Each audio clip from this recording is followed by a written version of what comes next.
যে প্রজন্ম কোরআন জানে না তারা কখনো সফল হতে পারে। তাহলে আমাদের মুসলিম আইডেন্টিটিকে যদি প্রিজার্ভ করতে হয়, প্রোটেক্ট করতে হয়, প্রথমে আমাদেরকে সালাতের ব্যাপারে সোচ্চার হইতে হবে, সচেতন হইতে হবে।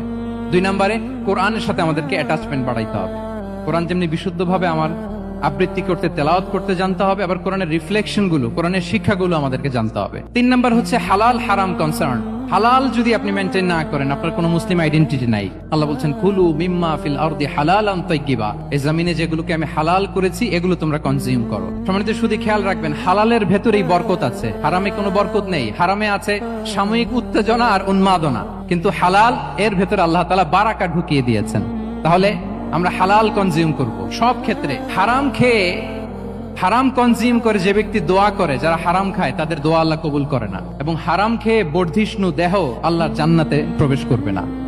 লা ইয়াদখুলুল জান্নাতা জাসাদুন গুযিয়া বিল হারাম। হারাম খেয়ে যে দেহ নাদুস নুদুস হয়েছে, ওই দেহ কখনো আল্লাহর জান্নাতে প্রবেশ করবে না। এজন্য খবরদার, আমাদের সবকিছু আমরা হালাল দিয়ে সাজাবো।